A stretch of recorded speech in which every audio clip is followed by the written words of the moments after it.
guys, Scott was like, and this is a married man. He drops a lot of gems on here. Absolutely love it. All my people do. And he says, being right more important than being loved. Like we talked about, the whole, like, I have to be right. Now, I'm going to speak from that because I am a woman. Yeah. Scott, yes, it is. No, not for me. Not for me. But at one point, it was. That's why I don't understand why these women think I'm attacking them. Girl, bye. I am attacking the type of person that I was at one point. That's why I can say that.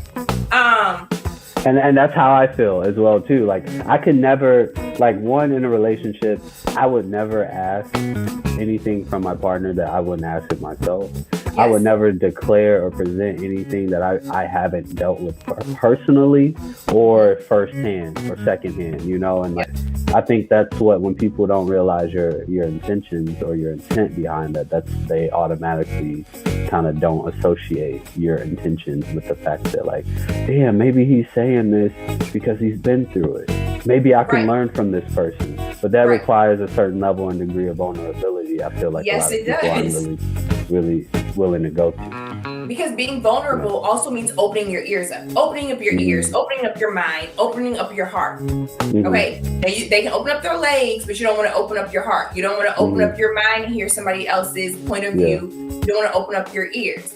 And that goes back, like Scott said, that when it comes to, like, I have to be right, it's because when a lot of women feel like they have to be right, if we admit that we're wrong. First of all, that just sounds so funny. Because we don't like admitting that we're wrong. People think that, people think that it's really a man thing. No, it's an ego thing. Okay? So now you got a lot of these women who have these super strong, in a toxic way, in a toxic masculine, these egos, and they can't even admit when they're wrong. I was like that at one point. But no, being right is not more important than being loved at all. To me, it's not. But to a lot of people, and to a lot of women, it is. They want to be right, but then they want you to love them. You know what I'm saying? But here's the thing. You want me to do all of these things when you're not doing anything but showing up in the relationship. And that leads us into like we have the ego, and we also now have this entitlement and lack of accountability, because it's like, no, I'm good. So you talked about when women were, you said one of the downsides is now they're showing up during this era. They're showing up in relationships and dating, and they're like, basically, take me as I am. What you see is what you get, but it's all of it. And they're not saying it like, if you were with me and I was like, look, I've been hurt before, I've been this or whatever, I've healed or whatever, but what you see is what you get.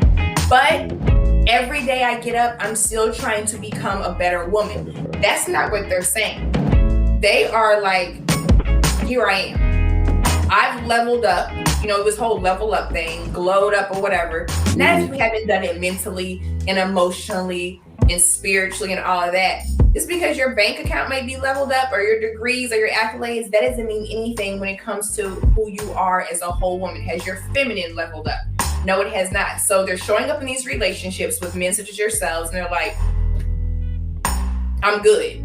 You need to work on yourself, because we all, you got work to do. We always want to point out the work that the man has to do. But we dare not point out any work that we need to do. First of all, because we don't see it. So then if you guys even mention it, we're not taking advice from you. We're instantly defensive. Talk on that. Or we're like attacking you, right? You're definitely attacking us.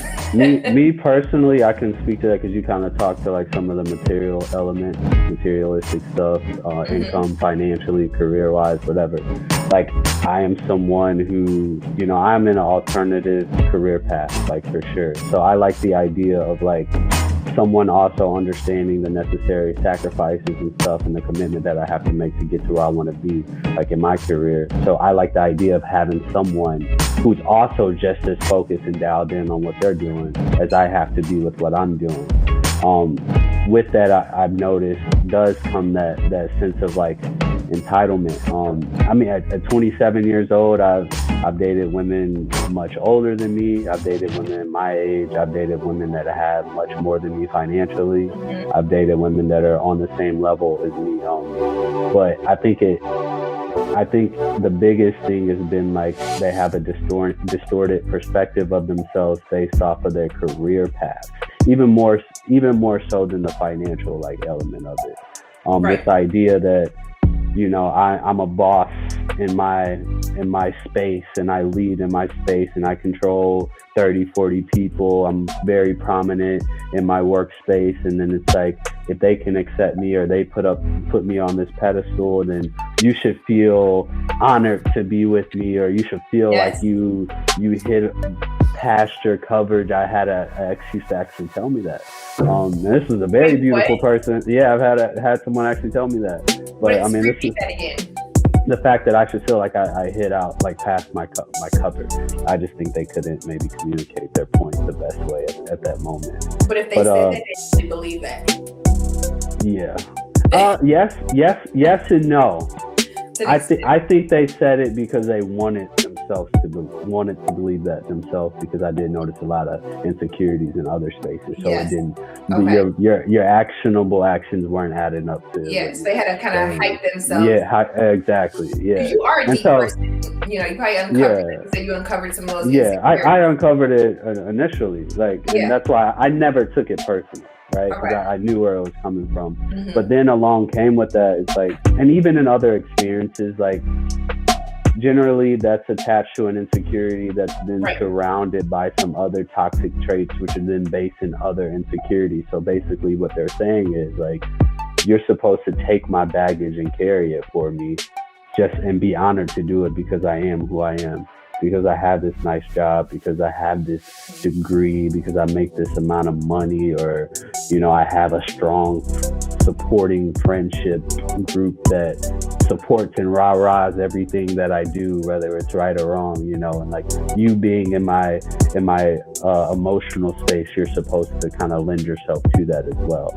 And like I said, I have no issue with strong women. I personally think within being in a relationship, like you should challenge your partner to be better.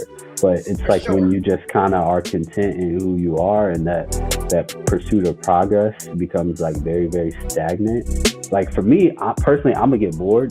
Because like I'm the type of person like at this point in my life, and like I haven't always been this way, so this is why I really can appreciate that and be like, yo, I'm proud of the man I am today, and I can speak on it like this. Because like I've lived in my pain, I've lived in my trauma, I've exercised it in relationships, and I've done stuff in relationships I'm not proud of. I've probably at moments been the person right now that I'm speaking against.